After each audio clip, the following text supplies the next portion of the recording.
नमस्कार दोस्तों, सुजला वायरल में आपका स्वागत है। जैसा कि आप जानते हैं कि ग्रीष्म ऋतु अपने चरम पे है, नौतपा भी अपना कहर बरसा रहा है। ऐसे में लू लगने से कैसे बचें और अगर लू लग जाए, तो कौन-सी दवाई लें? उसी की श्रृंखला में हमारा दूसरा वीडियो है। हमारे साथ एक मेहमान जुड़े हैं, डॉक्टर विपिन कुमार, जो कि होम्योपैथी के एक डॉक्टर हैं। स्वागत है डॉक्टर साहब आपका हमारे चैनल पे। नमस्कार। सो विपिन जी, पहले तो बताइए आपके बारे में थोड़ा कि आप होम्योपैथी में क्या करते हैं, अपनी कहाँ सेवाएँ देते हैं? जी, मैं डॉक्टर विपिन कुमार, होम्योपैथिक चिकित्सा अधिकारी, फिलहाल अभी राजकीय होम्योपैथिक ब्लॉक औषधालय लाडनू में सेवारत हूँ। वहाँ पे अपने जो ओपीडी टाइम है, उसमें अपनी सेवाएँ दे रहे हैं। इसमें सभी प्रकार की रोगों की दवाइयाँ हैं, होम्योपैथिक में जो उपचार किया जाता है, वो सेवाएँ लाडनू ब्लॉक में अपन दे रहे हैं। जी, तो डॉक्टर साहब एक सवाल जो अक्सर रहता है कि आयुर्वेद को समझना अ, राजस्थान और मैं कहूँ ग्रामीण इलाकों में थोड़ा आसान रहता है क्योंकि वो घरेलू चीज़ों से ही मिलके उनकी दवाइयाँ बनती है। पर जब होम्योपैथी की बात आती है, तो जन सामान्य या हमारे दर्शक ये जानना चाहेंगे कि होम्योपैथी आखिरकार किस अ, तरीके पे कार्य करती है और इसकी दवाइयाँ जो है किस प्रकार बनती है और शरीर में ये किस प्रकार से असर करती है? उसके बारे में थोड़ा बताइए। जी, होम्योपैथी एक तरह से जो रोगों का लक्षणों का एक समीकरण होता है, उसी के अनुपात में ही अपने जो होम्योपैथिक औषधियाँ हैं, वो बनाई जाती है।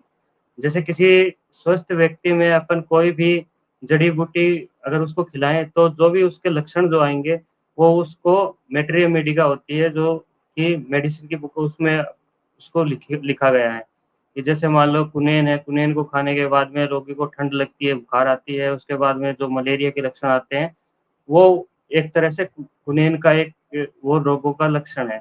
अगर इसी तरह का कोई बीमार वाला व्यक्ति अगर अपने को मिलता है या उसके कोई मलेरिया जैसे लक्षण मिलते हैं, तो उसको कुनेन से बनी हुई दवाई देते हैं, तो उससे वो ठीक हो जाता है। कुनेन से बनी हुई दवाई का होम्योपैथिक में नाम चाइना है। चाइना इस मेडिसिन मलेरिया के लिए मेडिसिन में काम में ली जाती है। तो बेसिकली देखा जाए तो ये एक तरह से इसका जो सूत्र है वो है सिमिलिया सिमिलीबस क्युरेंटर। इसका सिंपल भाषा में अर्थ है कि लोहा लोहे को काटता है। जैसे लाइक्स क्योर्स लाइक्स कहते हैं जो मतलब औषधि हैं, जो चीज़ें हैं, जो अपने प्लांट रूप में काम आती है या किसी को विष को अपन ज़हर को अगर शोधित करके अगर अपन उसको औषधि के रूप में काम में लेते हैं, तो वो एक तरह से जो ज़हर के लक्षण हैं या किसी औषधि के लक्षण हैं, वो अगर लक्षण किसी बीमार व्यक्ति में आते हैं, तो उसी से बनी हुई दवाइयाँ जो होम्योपैथिक होती है, वही उसका उपचार करती है। एक तरह से वही उनका एंटीडोट है।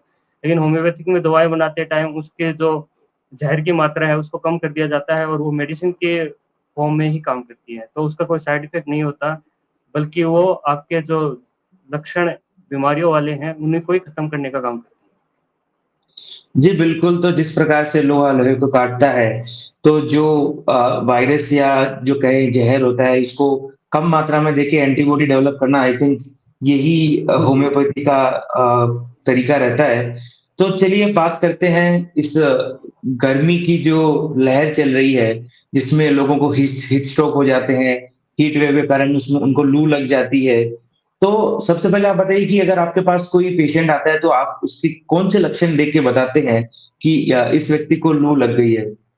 जी, देखिए सामान्य व्यक्ति में लू लगने के लक्षण क्या होगा कि जैसे अत्यधिक धूप में रहना, गर्मी की वजह से अत्यधिक बॉडी की हीट है वो लॉस हो जाती है, अत्यधिक पसीना आता है, तो उससे सडन अचानक ही रोगी के लक्षण है वो उत्पन्न हो जाते हैं। जैसे बॉडी का टेम्परेचर है वो 40 डिग्री सेंटीग्रेड यानी 104 डिग्री फ़ारेनहाइट से ज़्यादा उसका शरीर का तापमान है वो बढ़ जाता है।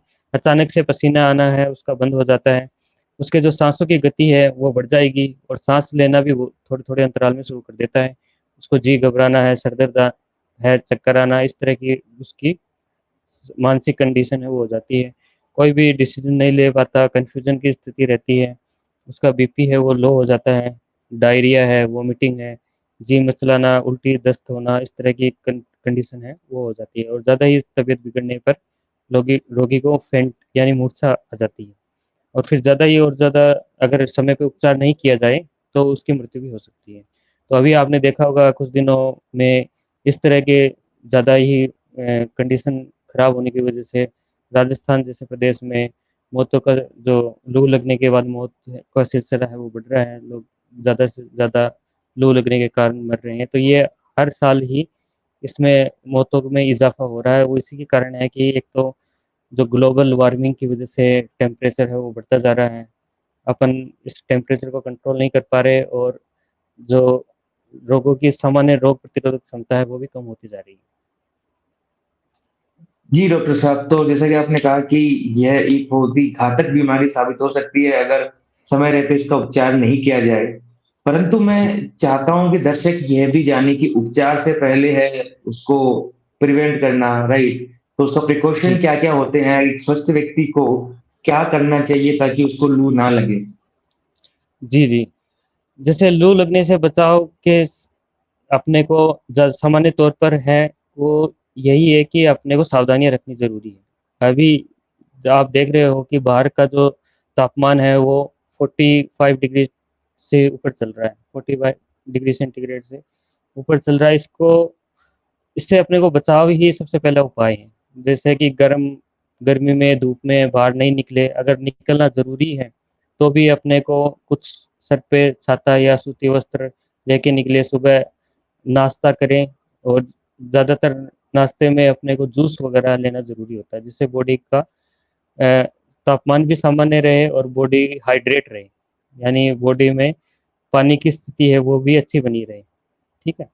तो दोपहर को 11 बजे के बाद और शाम को 5 बजे तक हो सके तो बाहर जाना त्यागे, उसको अवॉइड ही करें।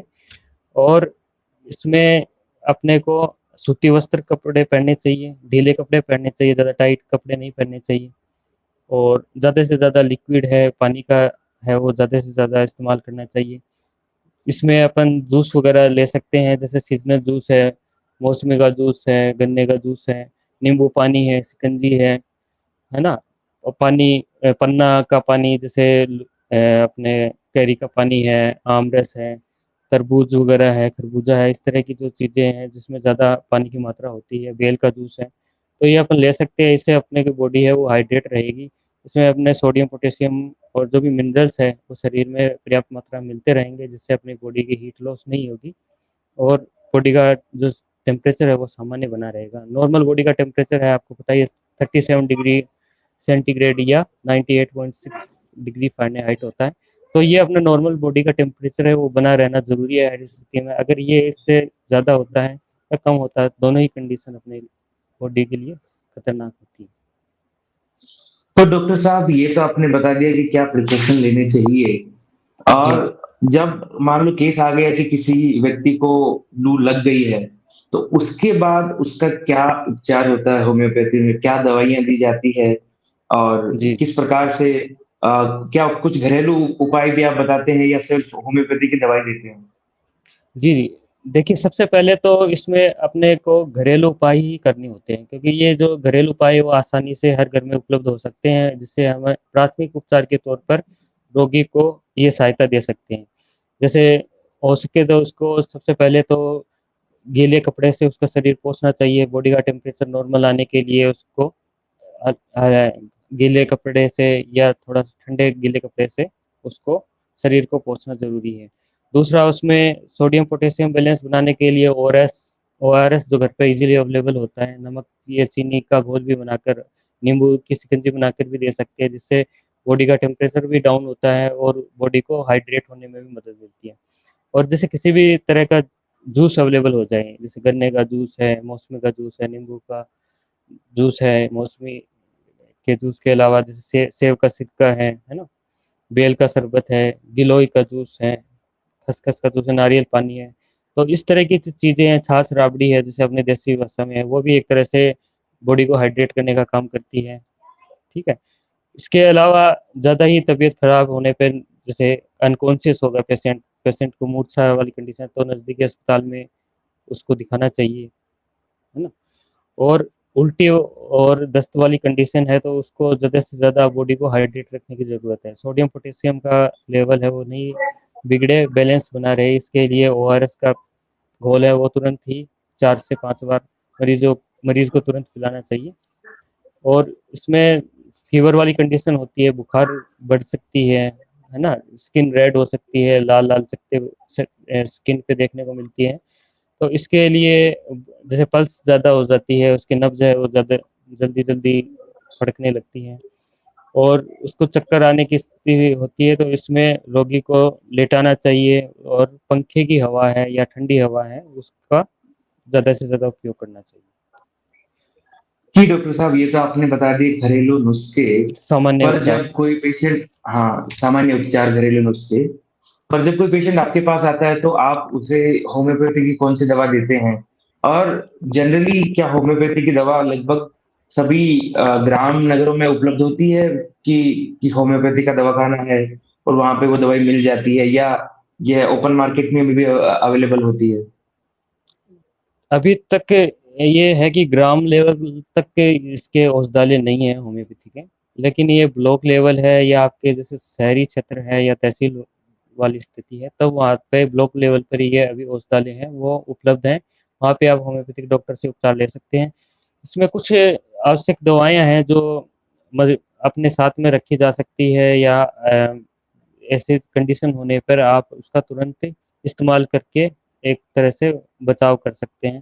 तो इसमें सबसे पहली जो मेडिसिन है इसमें अपने पास है क्यूप्रामेट। क्यूप्रामेट एक तरह की मेडिसिन है जिसमें क्या होता है कि लू लगने के साथ अपनी बॉडी में खिंचाव होता है, मसल्स में क्रैम्प्स आना शुरू हो जाते हैं।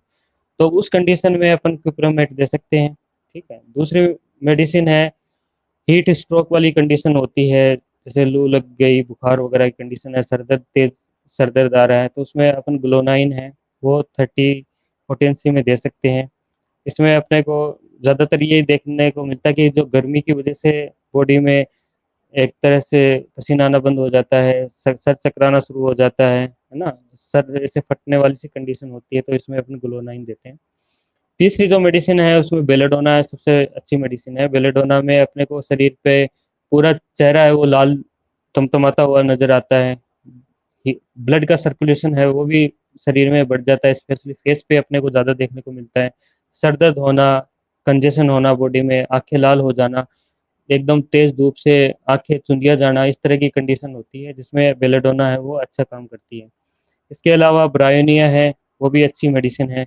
एकदम से लू के झोंके से ही मरीज़ है वो परेशान हो जाता है या लू का झोंका उसको इतना परेशान कर जाता देता है कि वो बेहोशी हो जाए, तो उसमें एकोनाइट एक मेडिसिन है। सडन अगर इफ़ेक्ट होता है किसी भी गर्म हवा से, धूप से, तो एकोनाइट है वो तुरंत ही इस पे काम करती है। इसके अलावा 2-4 मेडिसिन और हैं जो इसमें अलग-अलग बॉडी के सिम्पटम्स के आधार पे ये काम करती है। तो अलग-अलग सिम्पटम्स के आधार पे अपन नेट्रम कार्ब दे सकते हैं, लेकेसिस दे सकते हैं। इसमें कार्बोवेज है, वेट्रम एल्ब है। तो ये कुछ 4-5 तरह की मेडिसिन है जो होम्योपैथी की जो अच्छी मेडिसिन है और स्पेशली लू लगने पे अच्छा काम करती है। तो डॉक्टर साहब, आपने बहुत सारी दवाइयों के नाम बताए और साथ ही में एक और सवाल मेरा रहेगा कि क्या यह दवाइयाँ सभी उम्र के लोगों के लिए समान रूप से कार्य करती है? इनकी मात्रा क्या सभी उम्र के लोगों के लिए समान रहती है? जी, ये सभी उम्र के लोगों में काम करती है क्योंकि जो होम्योपैथी की दवाइयों का जो देने का तरीका है, वो स्पेशली सिम्पटम्स बेस पे है। लोगों के जो बीमारियों के जो संकेत आ रहे हैं, उनके जो लक्षण आ रहे हैं, उसी के आधार पे अपन दे सकते हैं। तो ये जो दवाइयाँ मैंने बताई है, ये सभी उम्र के लोगों में फ़ायदेमंद है। स्पेशली इनकी खुराक में उसमें अपन चेंज करना होता है। जैसे बच्चों के थोड़ा-सा शरीर का बॉडी वेट कम होता है, तो उसमें अपन खुराक थोड़ी कम देते हैं और सामान्य एडल्ट कंडीशन में उनको पूरी खुराक दी जाती है। तो लगभग ये मानो कि जैसे एडल्ट में अपन वो खुराक दे रहे हैं, वो बच्चों में उसकी आधी खुराक रहती है। जी, डॉक्टर साहब, तो कहने का कुल मिलाकर मतलब ये है कि दवाई डॉक्टर के परामर्श से ही लेनी चाहिए। क्या मात्रा उचित रहती है, चिकित्सक ही सही से बता सकता है। जी, जी। और आपने काफ़ी डिटेल में समझाया किस प्रकार से हीट स्ट्रोक, लू लगना या इसको हम आम भाषा में जो मतलब जिसे हम लोग कहते हैं, इसे किस प्रकार से ट्रीट किया जा सकता है? सामान्य उपचार, साथ ही साथ घरेलू नुस्खे, कौन-कौन सी हमको ड्रिंक्स पीनी चाहिए, तो यह सब आपने बताया। अब आप अपने जाते-जाते ये एक संदेश जो आप दर्शकों को देना चाहेंगे कि ये जिस प्रकार से ग्लोबल वार्मिंग बढ़ रही है, तो उसके रिगार्डिंग अगर आप कोई संदेश देना चाहें हमारे दर्शकों को तो? जी, इसमें मैं सभी से यही आग्रह करूँगा कि ज़्यादा से ज़्यादा अपने क्षेत्र में पेड़ों को लगाएँ, पानी का जो वेस्टेज है उसको कम करें, पानी का बचाव ज़रूरी है, क्योंकि आने वाली पीढ़ी को दोनों ही चीज़ों का सामना करना पड़ेगा। आने वाले टाइम में ज़्यादा से ज़्यादा टेम्परेचर बढ़ेगा ग्लोबल वार्मिंग की वजह से और पानी की किल्लत भी देखने को मिलेगी। तो इसके लिए ज़्यादा से ज़्यादा पेड़ लगाएँ, पानी का संरक्षण करें, जैसे वाटर हार्वेस्टिंग है, ये इस तरह का अपन पानी को स्टॉक करके आगे लंबे टाइम तक भी यूज़ में ले सकते हैं। दूसरा अभी जैसे गर्मी के मौसम में आप अपने घर से कम ही बाहर निकलें, घर पे ही अपना ज़्यादा समय बिताएँ और घर से निकलते समय अपने पूरी बॉडी को हाइड्रेट रखें, गर्मी से बचाव के लिए सूती कपड़ा सर पर रखें या फिर छाते का इस्तेमाल करें। जी, बिल्कुल, तो बहुत ही सुंदर संदेश आपने दिया है और बहुत ही सुंदर तरीके से आपने हमारे सारे सवालों के जवाब दिए। आशा करते हैं कि हमारे दर्शक भी इससे काफ़ी जानकारी प्राप्त किए होंगे। अगर फिर भी कोई कमेंट में सवाल है, तो हमारे नीचे कमेंट बॉक्स में डालिए। हम डॉक्टर साहब से राय लेके आपको उसका जवाब देंगे। हमसे जुड़ने के लिए धन्यवाद डॉक्टर साहब। थैंक नमस्कार। यू। आपका भी धन्यवाद।